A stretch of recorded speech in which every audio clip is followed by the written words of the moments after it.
CNN 24 সংবাদের পক্ষ থেকে আমি শর্মী আপনাদের স্বাগত জানিয়ে শুরু করছি আজকে সংবাদ শিরোনাম। 19 সেপ্টেম্বর থেকে অরুণোদয় 3.0 এ 12,60,000 মহিলাকে অন্তর্ভুক্ত এবং 17 লক্ষ হিতাধিকারীকে নতুন রেশন কার্ড দেওয়ার প্রক্রিয়া শুরু, জানালেন মুখ্যমন্ত্রী ডক্টর হিমন্ত বিশ্ব শর্মা। ভাগা শেরখান সড়কে রুকনি নদীর ওপরের আরসিসি সেতু ভেঙে পড়ল, লরিসহ দুটি টিপার ঝুলে রইল, যোগাযোগ বিচ্ছিন্ন। আসাম মন্ত্রিসভা অনলাইন ট্রেডিং ব্যবসায়ের মামলা সিবিআই এর হাতে তুলে দেওয়ার সিদ্ধান্ত নিয়েছে বললেন মুখ্যমন্ত্রী ডক্টর হিমন্ত বিশ্ব শর্মা। শিলচরের নির্মীয়মান সড়কের কাজ নিম্নমানের, সরব কংগ্রেস। পুজোর নামে জমি দখলের চেষ্টা, ব্যবসায়ী শঙ্কর রায় সহ কমিটির সদস্যদের আদালতে স্থগিতাদেশ উপেক্ষার অভিযোগ।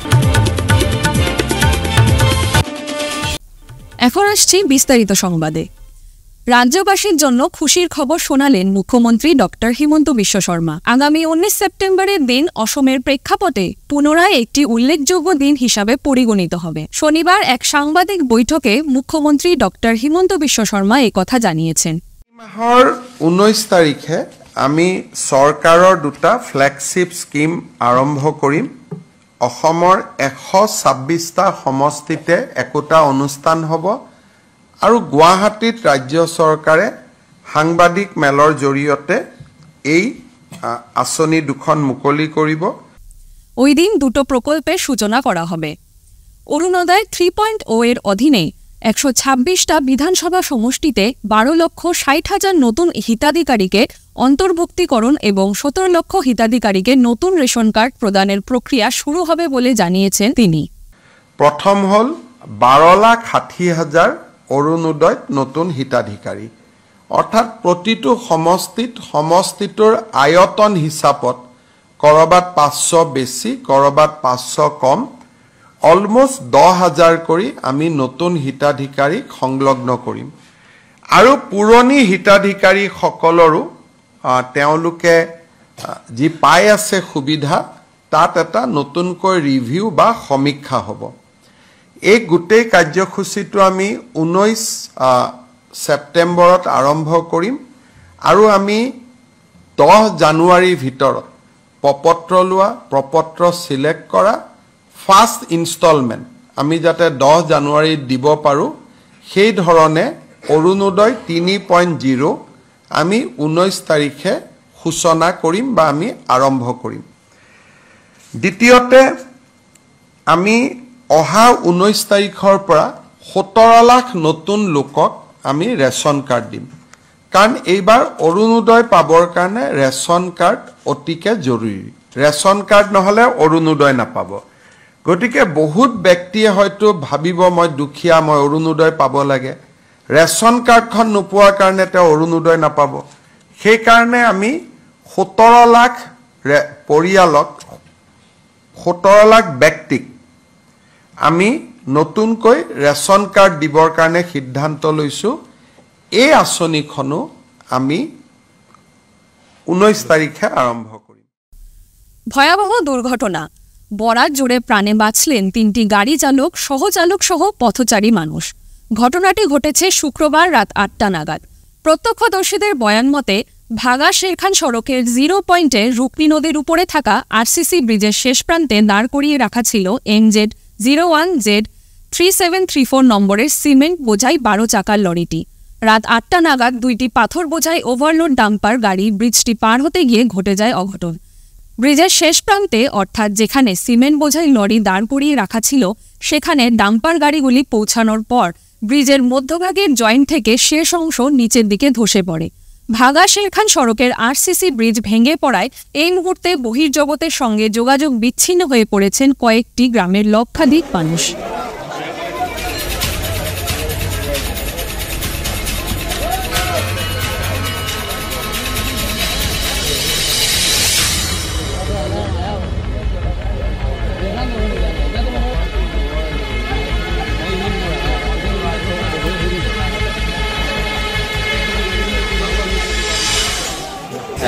গতকাল রাত শুক্রবার বলেন, শুক্রবার দিন আসলো হঠাৎ দুমড়ে মুচছে যে বাগার যে সেন্ট্রাল রোড যে সেতু তা দুমড়ে মুচে ভেঙে গেছে। আর ভেঙে যাওয়ার মূল কারণটি হচ্ছে যে ব্রিজের মধ্যে 3টি ওভারলোড গাড়ি, একটি সিমেন্ট বোঝাই এবং 2টি বড় বড় পাথর বোঝাই 2টি লরি সহ 3টি লরি ছিল। আর যে 3টি লরি ছিল ব্রিজের একটি অংশে ছিল, আর যে অংশ ভেঙেছে একদম গাড়ি দুমড়ে মুচছে ভেঙেছে। চালকের এমন কিছু হয়নি, একটু আঘাত হয়েছে খবর পেয়েছি। আমরা এটা মনে করি যে অতি সত্তর, যেহেতু আমাদের বাঙালিদের সবচেয়ে যেটি উৎসব দুর্গা উৎসব সামনে, সেই উৎসবের আগে যদি আমাদের সাংসদ, যদি শিলচরের সাংসদ হয়তো 1 মাসের আগে তো কোনো ব্রিজ তো হওয়া অসম্ভব ব্যাপার, যে পাশে একটি বাঁশের সাঁকু, মানে বাঁশের একটি ছোট ব্রিজ সাঁকু, সেই সাঁকু যদি বাঁশের সাঁকু যদি একটু বানিয়ে দিন তাহলে জনগণ একটু যাওয়া আসা ভালোভাবে করতে পারবে। এখন যেভাবে আমরা দেখতে পাচ্ছি নৌকা লাগানো হচ্ছে, একজনের কাছ থেকে 10 টাকা 5 টাকা যেভাবে নেওয়া হোক না এইভাবে নেওয়া হচ্ছে। আমরা আজকে হয়তো সিমেন্ট আনলোড করে হয়তো পুলিশ সেখানে বাস বেঁধে দিবে, হয়তো কোনো লোক যেতে দিবে না, তখন মানুষ বাধ্য হয় নৌকায় পারাবার হতে হবে। এখনো বর্তমানে নৌকায় পারাবার হচ্ছে, একজন কাছ থেকে 10 টাকা করে নেওয়া হচ্ছে, একজনের কাছে 5 টাকা করে নেওয়া হচ্ছে। যদি আমাদের সাংসদ যদি এই যে পাশের সাঁকু বানিয়ে দেন, যে আমাদের জনগণের একটু সুবিধা হবে। এখন অতি সত্ত্বর যেটা শীঘ্রই নির্মাণ করা যায় ভালোভাবে, এটাই জন্য আমি আবেদন করছি। আসাম মন্ত্রিসভা বর্তমান পরিস্থিতির পরিপ্রেক্ষিতে অনলাইন ট্রেডিং ব্যবসায়ের মামলা সিবিআইয়ের হাতে তুলে দেওয়ার সিদ্ধান্ত নিয়েছে। মুখ্যমন্ত্রী ডক্টর হিমন্ত বিশ্ব শর্মা একথা জানিয়েছেন। তিনি বলেন, ভবিষ্যতে একটি নতুন এসওপি জারি করা হবে যাতে পুলিশ এই ধরনের ক্ষেত্রে ব্যবস্থা নিতে পারে।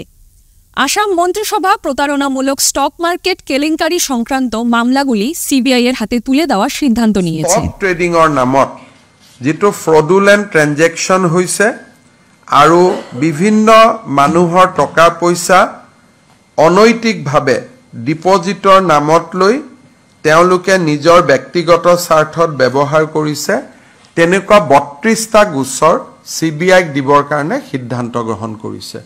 আৰু এই গোটেই 32টা গোচৰ চিবিআই তদন্ত কৰিব। মোৰ যোৱা দিল্লী ভ্ৰমণৰ সময়ছোৱাত ভাৰতৰ গৃহমন্ত্ৰী ডাঙৰীয়াৰ লগত মই আলোচনা কৰিছিলোঁ আৰু তেখেতেও চিবিআইক এই গোচৰ দিয়াত সন্মতি প্ৰকাশ কৰিছিলে। আৰু এই গোচৰটো ট্ৰান্সফাৰৰ প্ৰক্ৰিয়া এমাহ সময় লাগিব, কাৰণ তেওঁলোকে ডিঅ'পিটিৰ পৰা নটিফিকেশ্যন কৰিব লাগিব, ইয়াৰ কিছু প্ৰচেছ আছে। কিন্তু আমি আজিৰ কেবিনেটত এইটো সিদ্ধান্ত লৈছোঁ যে এই গোটেইকেইটা কেছ আমি চিবিআইক দিম, আৰু চিবিআই নোলোৱালৈকে অসম পুলিচে চাই থাকিব, কিন্তু ডিটেইল ইনভেষ্টিগেশ্যনটো চিবিআই কৰিব। আৰু আমি আশা কৰিম যে যিমান সোনকালে পাৰি চিবিআই ল'ব পাৰে। আমাৰ মুখ্য সচিবেও ডাইৰেক্টৰ চিবিআইৰ লগত কথা পাতিছে, তেওঁ সন্মতি জনাইছে যে আমি কেছকেইটা ল'ম। গতিকে 32টা গোচৰ এতিয়ালৈকে আমি পঞ্জীভূত কৰিছোঁ, 32টা গোচৰ আমি চিবিআইক দিম। কেবিনেটে এইটো সিদ্ধান্ত লৈছে যে আৰু যদি ভৱিষ্যতে এনেকুৱা কিছু গোচৰ আহে যি ট্ৰেডিং এপ বা ট্ৰেডিং ব্যৱসায়ী এতিয়াও আমাৰ চকুত পৰা নাই কিন্তু গাঁৱে ভূঞে সৰু সুৰাকৈ কৰি আছে, তেনেকুৱা গোচৰ যদি আমাৰ নটিচলৈ আহে আমি তেওঁলোককো এই 32টা গোচৰৰ লগত সংযোজিত কৰি দিম, যাতে এটা নিৰপেক্ষ তদন্ত হ'ব পাৰে। রাঙ্গিরখাড়ি থেকে ক্যাপিটাল পর্যন্ত সড়ক নির্মাণ কাজ নিম্নমানের হচ্ছে বলে অভিযোগ তুলল শিলচর জেলা কংগ্রেস। শুক্রবার রাতে সড়কের কাজ চলাকালীন শিলচর জেলা কংগ্রেসের এক প্রতিনিধি দল কাজ দেখতে যান। ওই সময় NHIDCL এর ডেপুটি জেনারেল ম্যানেজার গৌরাঙ্গ দেওঘড়ি উপস্থিত ছিলেন। কেন ফুটপাত থেকে ফুটপাত সড়ক নির্মাণ হচ্ছে না প্রশ্ন তোলেন জেলা সভাপতি অভিজিৎ পাল। স্পেসিফিকেশন মেনে পিচ ঢালা হচ্ছে না কেন হচ্ছে না গ্রেডেশন ও তাপমাত্রার যাচাই, বিষয়গুলো নিয়ে ডেপুটি ম্যানেজারকে বিঁধলেন তিনি।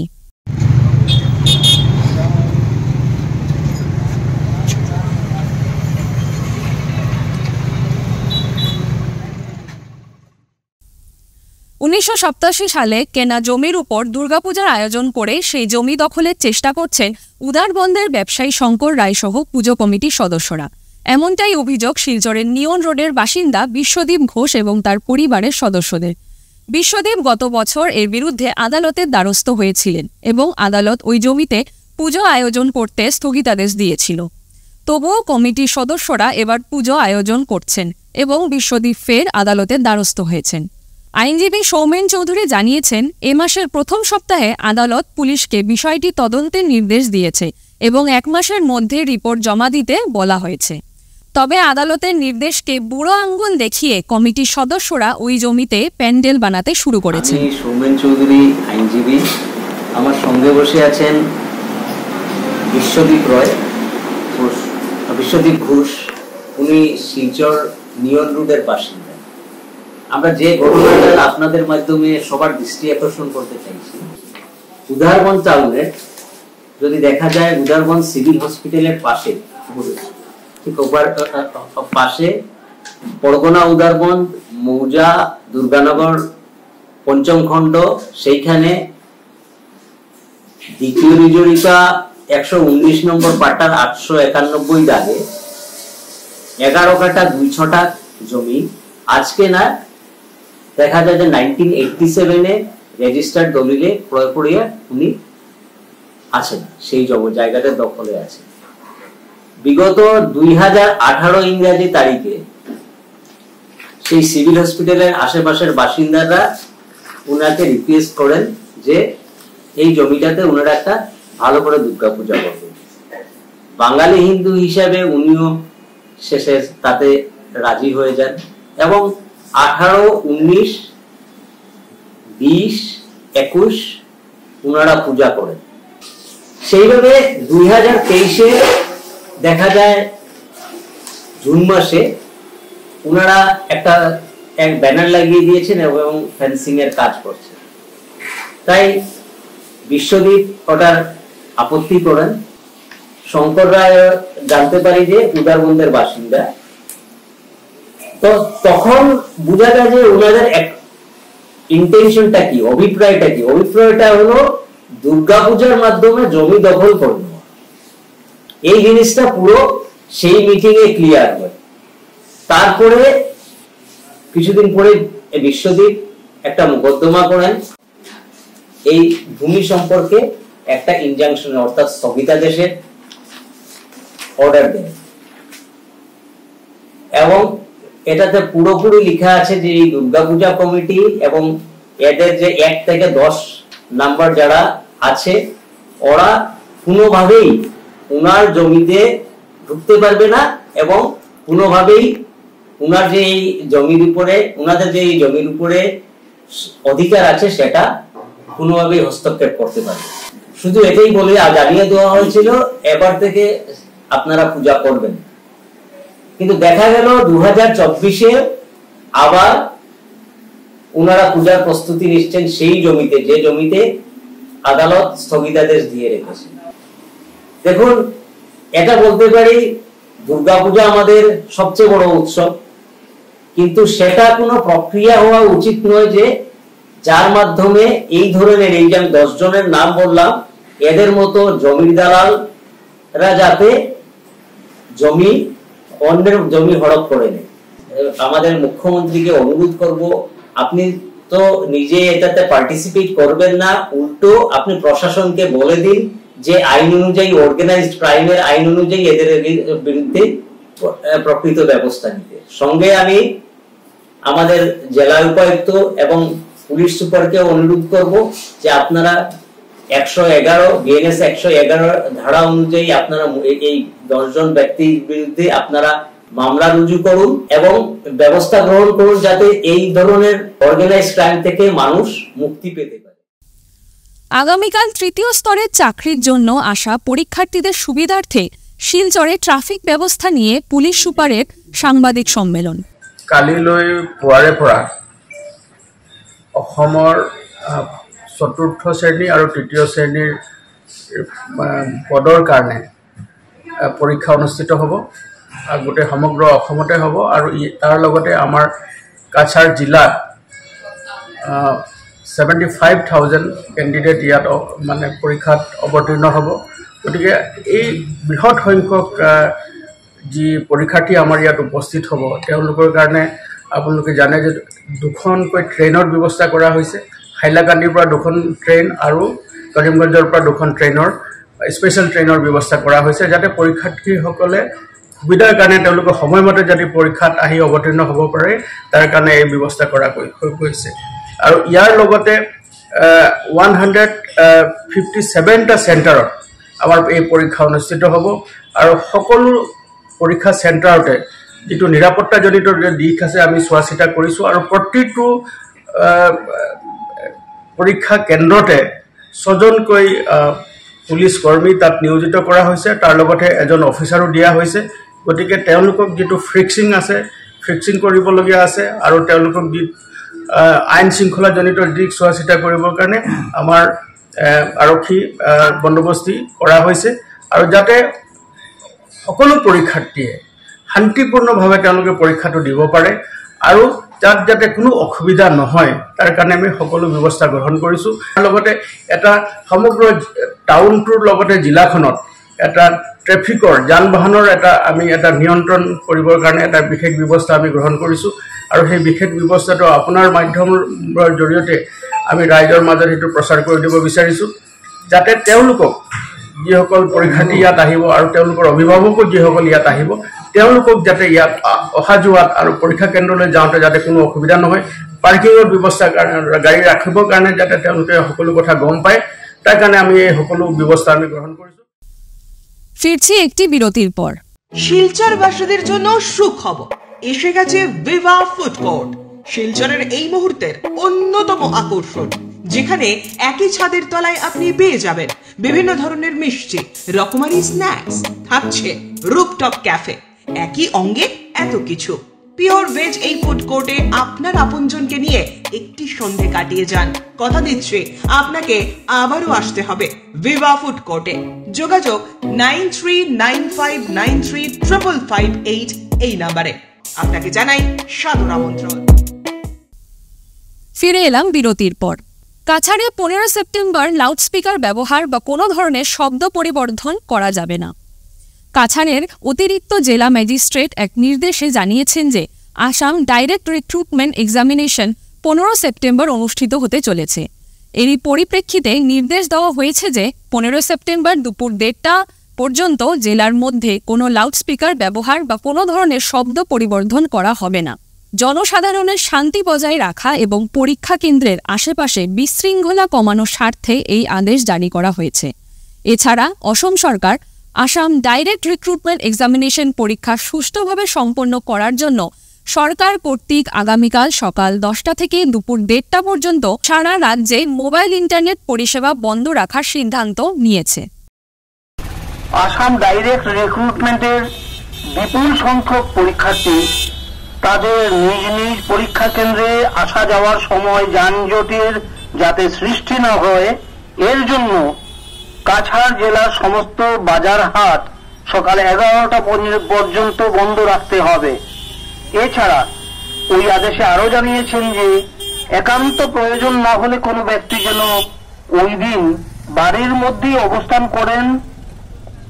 কাছাড়, করিমগঞ্জ ও হাইলাকান্দি জেলার আসাম ডাইরেক্ট রিক্রুটমেন্টের বিপুল সংখ্যক। এছাড়া অসম সরকার আসাম ডাইরেক্ট রিক্রুটমেন্ট এক্সামিনেশন পরীক্ষা সুষ্ঠুভাবে সম্পন্ন করার জন্য সরকার কর্তৃক আগামীকাল সকাল 10টা থেকে দুপুর 1:30টা পর্যন্ত সারা রাজ্যে মোবাইল ইন্টারনেট পরিষেবা বন্ধ রাখার সিদ্ধান্ত নেওয়া হয়েছে। এক বিবৃতিতে এ খবর জানানো হয়েছে। শনিবার রাধামাধব কলেজের অবসরপ্রাপ্ত 3 জন অধ্যাপক অধ্যাপিকাকে সম্মাননা জানালো রাধামাধব কলেজ প্রাক্তনী সমিতি। এদিন কলেজ প্রেক্ষাগৃহে প্রাক্তনী সমিতির সভাপতি দেবাশিস সোমের পৌরোহিত্যে আয়োজিত সংবর্ধনা অনুষ্ঠানে অবসরপ্রাপ্ত অধ্যাপক যথাক্রমে ডক্টর প্রভাত কুমার সিনহা, ডক্টর অসীমা রায় ও ডক্টর কঙ্কনা নাথকে স্মারক সম্মাননা ও উত্তরীয় দিয়ে সম্মাননা জানানো হয়।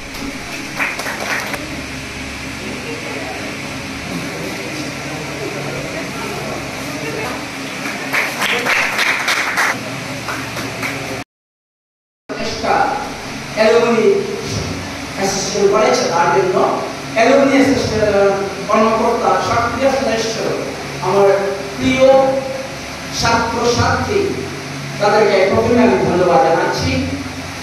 প্রিয় অধিকতম প্রিয়, তাদের সঙ্গে আমার সম্পর্কে আত্মিক সম্পর্ক প্রাচীন ছিল এখনো রয়েছে, এখনো ভবিষ্যতেও থাকবে এবং আজীবন থাকার জন্য চেষ্টা করে আমাদের জনগণ। কলেজ জীবনে পেয়েছি তার মুভমেন্ট। একবার কলেজ নির্বাচনে দাঁড়িয়েছিল সাধারণ সম্পাদক পদে, তার যে নির্বাচন হয়নি কলেজের শিক্ষাচার ভঙ্গ করেনি। ছিল আমাদের চলার পরে আমাদের অনেক খাত প্রতিযোগিতা ছিল মধ্যমধ্যে, আমরা চেয়ারে যখন বসিলাম প্রিন্সিপালের কাজ করতে মধ্যমধ্যে, তবু আমি প্রিন্সিপাল থাকলেও মানবতা এবং আত্মীয়তা এবং চা বাগানের মানুষ আজও পিছিয়ে আছে, তারা তাদের নিজস্ব অধিকার থেকে বঞ্চিত। চা বাগানের মানুষকে জনজাতি হিসেবে মর্যাদা দেবার কথা রাজ্যের মুখ্যমন্ত্রী ডক্টর হিমন্ত বিশ্ব শর্মা সরকার ঘোষণা করলেও তা 20 বাও জলের নিচে। তাই মুখ্যমন্ত্রীর কাছে অনুরোধ তথা রাজ্যের সব মন্ত্রীর কাছে অনুরোধ এ ব্যাপারে তৎপর হতে। শনিবার খাসপুর খেলার মাঠে 14তম আদিবাসী চা জনগোষ্ঠী করম পূজা ও সাংস্কৃতিক সম্মেলনে বক্তব্য রাখতে গিয়ে চা জনগোষ্ঠীকে জনজাতি মর্যাদা দেবার জন্য রাজ্যের মুখ্যমন্ত্রীর কাছে দাবি জানান ওই সম্মেলনের কেন্দ্রীয় সমিতি সভাপতি বিশুদ্ধানন্দ মাহাতো।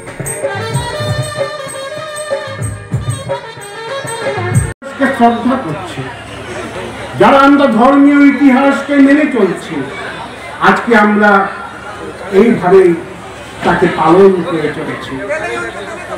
আমরা আশা করি আপনারা যে চা জনগোষ্ঠী একটা কথা মনে রাখবেন, যে জাতি তার নিজস্ব সংস্কৃতি ধরে রাখতে পারে না, তখন তার কিন্তু একটা সময় খারাপ এসে যায়। ধর্ম যার যার, কিন্তু উৎসব আমাদের সবার। এটাই ছিল।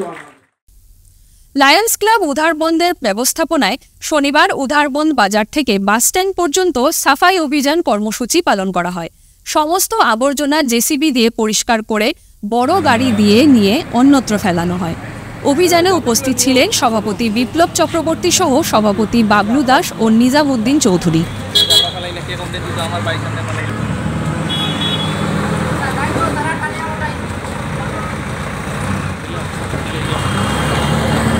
হঠাৎ করে এই প্রোগ্রামটা না, আমরা কদিন যেদিন লাস্ট টাইম আমরা এখানে ওপেনিং করছি ওদিন থেকেই আমরা প্রোগ্রাম আছে যে আমরা একটা ক্লিন করবো জায়গাটা। তো আমরা প্রোগ্রাম বানিয়ে দিলে সব একটা করতে লাগবো, প্রোগ্রাম করে সব রেডি করছি, করার পরে আমরা ঠিক করছি আজকের ডেটে আমরা এটা পরিষ্কার করবো। আমরা সকাল 5টার থেকে আসে কাজ করি, আর আমরা অন্যরা আছে সদস্য আরও, তারা এখন গেছে। তো উদারবন্দের আমরা লায়ন্স ক্লাব থেকে আমরা এই নালা নর্দমা পরিষ্কারের জন্য আমরা দেখে খুব খারাপ লাগছিল। অনেকদিন ধরে আমরা দেখছি যে এখানে অনেক খুব বাজে অবস্থা। তো এই বাজে অবস্থা দেখে আমাদের ভালো লাগেনি, তাই আমরা ভাবলাম লায়ন্স ক্লাব পক্ষ থেকে যে এখানে জায়গাটা যদি পরিষ্কার করা যায়। একটা এত নোংরা জায়গা হয়েছে এখানে, মানে বলার কোনো ইয়ে নেই, এত বাজে অবস্থা। তাই আমাদের মানে উদারবন্দের আমরা আজকে সকাল 5টা থেকে লায়ন্স ক্লাব থেকে আমরা এখানে পরিষ্কার পরিচ্ছন্ন রাখার জন্য আমরা চেষ্টা চালিয়ে যাচ্ছি এবং আগামী দিনে আমরা সবাই সাহায্য সহযোগিতা এবং শুভকামনা আমরা আশীর্বাদ রাখি। আর আমরা লায়ন্স ক্লাব পক্ষ থেকে এখানে একটা যে ড্রেনের একটা বাকেট সিস্টেমের একটা ব্যবস্থা করব, এটা আমার উপর মহলের সাথে আলাপ করে আর সবাই আশীর্বাদ আমরা কামনা রাখি। আমরা আগে শিলচরের কাছাড় ক্লাব প্রাঙ্গণে বরাক ক্রিয়েটিভ স্টুডিওর উদ্যোগে 3 দিনের জন্য শারদোৎসব প্রাক মুহূর্তে প্রদর্শনী ও বিক্রয় কেন্দ্র খোলা হচ্ছে। এই কেন্দ্রে শহরের স্বনির্ভর এবং সচেষ্ট মহিলাদের হাতের তৈরি নানা সামগ্রী রয়েছে। মূলত তারা ভোকাল ফর লোকালের গুরুত্ব দিয়ে এভাবে প্রদর্শনী এবং বিক্রয় কেন্দ্রের আয়োজন করেছে। গতকাল ঢাক বাজিয়ে শঙ্খের আওয়াজের মাধ্যমে আমন্ত্রিত অতিথিরা গাছের গুঁড়িতে জল ঢেলে এই প্রদর্শনী ও বিক্রয় কেন্দ্রটি উদ্বোধন করেন। এই অনুষ্ঠানের অতিথিদের মধ্যে উপস্থিত ছিলেন সমাজসেবিকা স্বর্ণালী চৌধুরী, প্রাক্তন বিধায়িকা রুমি নাথ ও আরও অন্যান্যরা।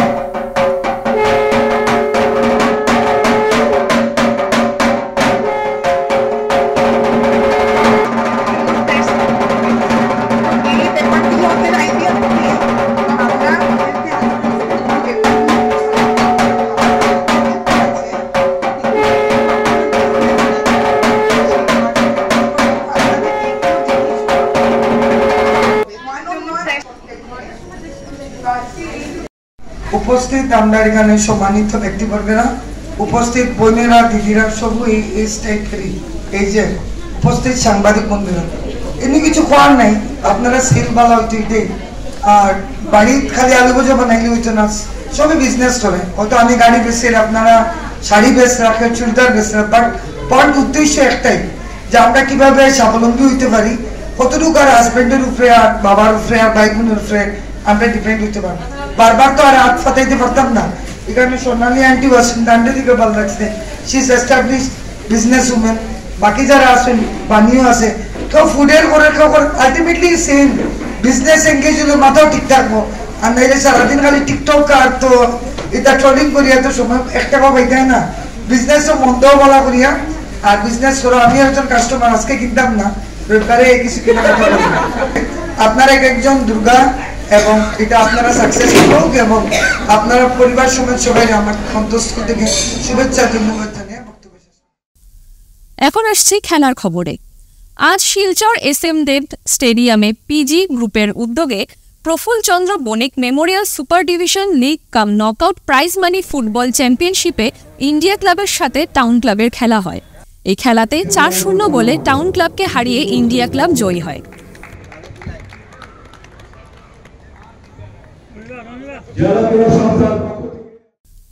CNN 24 সংবাদ আজকের মতন এই পর্যন্তই। নমস্কার।